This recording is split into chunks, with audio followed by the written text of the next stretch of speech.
عليكم ورحمة الله وبركاته. نتابع في حل تمارين وحدة الدوال المثلثية. السؤال الأول: أوجد خط التقارب الرأسي للدالة تان 2x زائد باي على 2. بالنسبة لخطوط تقارب التان هي إما أن يكون باي على 2 أو سالب باي على 2. لذلك نحل المعادلة 2x زائد باي على 2x زائد باي على 2.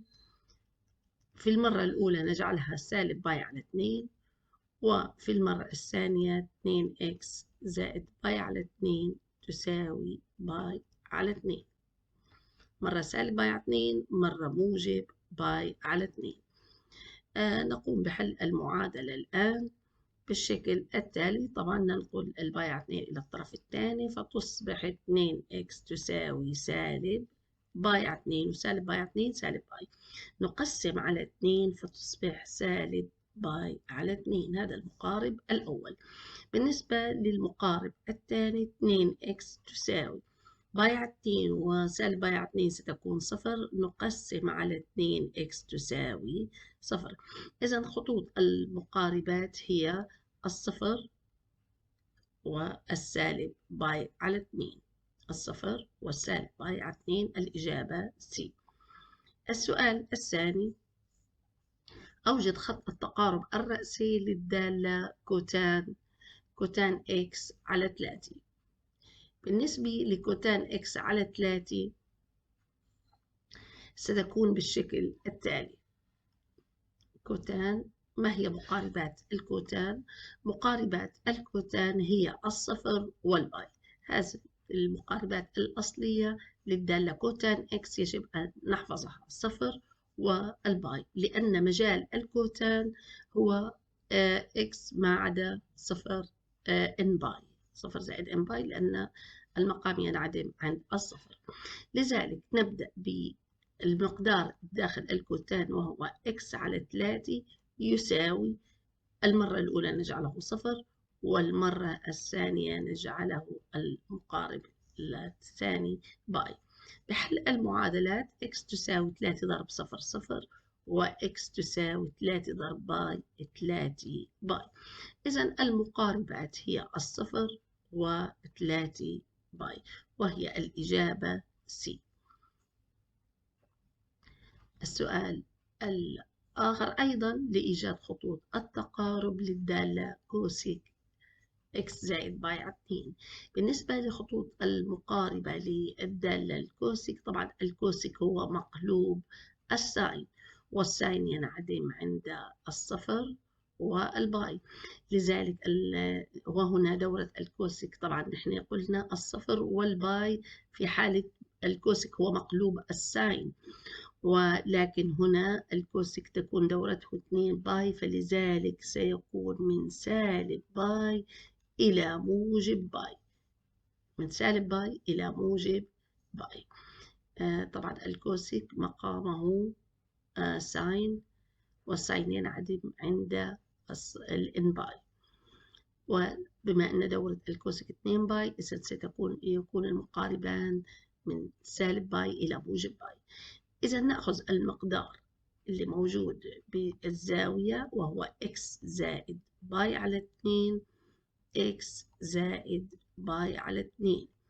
مرة نجعله يساوي سالب باي، ومرة نجعله يساوي باي، ونقوم بحل المعادلة. x تساوي سالب باي وسالب باي على 2 أصبحت سالب 3 باي على 2، وهنا x تساوي باي ونأخذ الباي على 2 لهون صارت سالب باي على 2. إذا الجواب هو باي على 2. إذا المقاربان أصبحا هما سالب 3 باي على 2 وموجب باي على 2. إذا الإجابة دي. الآن السؤال اللي بعده x، خط التقارب للدالة سك x على 4. بالنسبة للسك هو مقلوب الكوساين، والكوساين ينعدم عند الباي على 2 والسالب باي على 2، ولكن هنا كون السك دورته 2 باي، لذلك سيكون من السالب باي على 2 إلى 3 باي على 2، دورته 2 باي، فلذلك نأخذ خطوط التقارب خلال دورة كاملة من سالب باي على 2 إلى 3 باي على 2.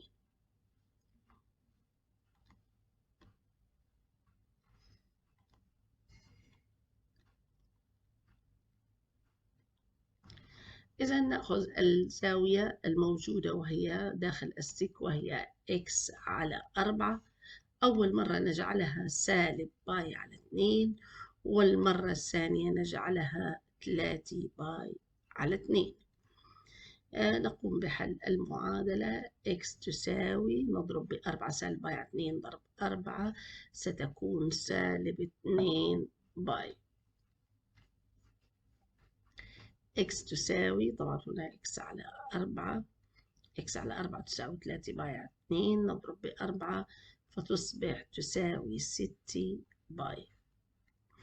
إذا المقاربات هي سالب 2 باي و6 باي، وهي الإجابة ب.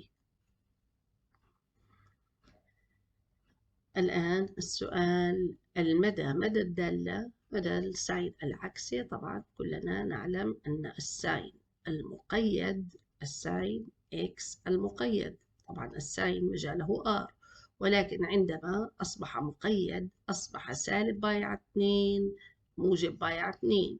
هاي بالنسبة للمجال المقيد.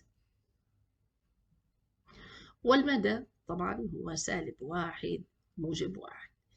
بالنسبة للساين العكسي سيكون المجال هو المدى والمدى هو مجال، إذا سالب 1 موجب 1، والمدى سيكون سالب باي على 2 موجب باي على 2.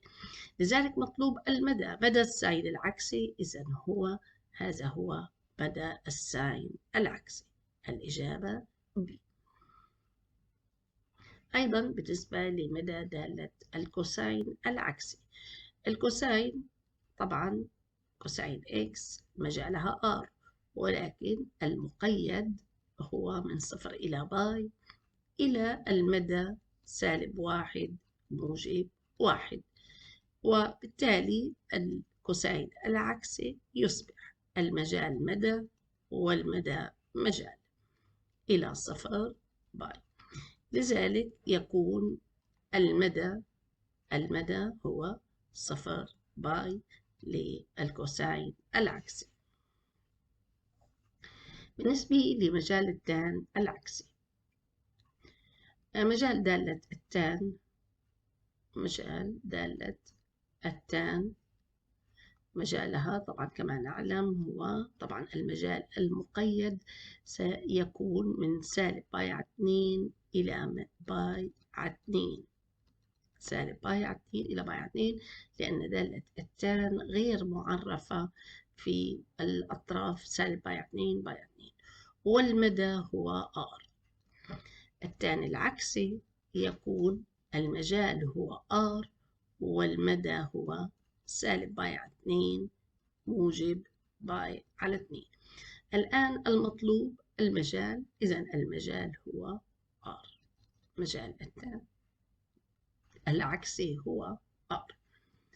أما بالنسبة أوجد مما يلي القيمة الدقيقة للتان العكسي للنص. بإمكان الطالب يوجدها في الآلة الحاسبة مباشرة، وبإمكاننا أن نرسم المثلث بالشكل التالي.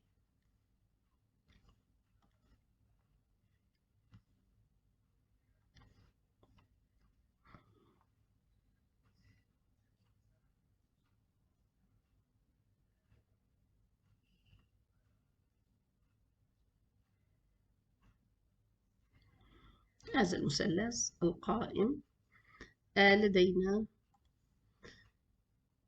التان العكسي، نفرض أن التان العكسي للنص هي يو، التان العكسي للنص هي يو، نأخذ تان الطرفين، إذا تان يو يساوي نص، والتان كما نعلم مقابل على مجاور، إذا المقابل إذا أخذنا هذه الزاوية يو المقابل هو نص، والمجاور المقابل هو واحد، هنا المقابل واحد والمجاور هو 2، وبالتالي نستطيع حساب الوتر حسب فيثاغورس تحت الجذر 1 للتربيع زائد 2 للتربيع ويساوي جذر الخمسة. الآن أصبح سؤالنا هو ساين يو، أصبح سؤالنا طبعا هذا فرضناه يو، إذا أصبح سؤالنا ساين يو. ساين يو يساوي المقابل على الوتر، إذا 1 على جذر الخمسة، إذا ساين يو يساوي المقابل 1 على الوتر جذر الخمسة.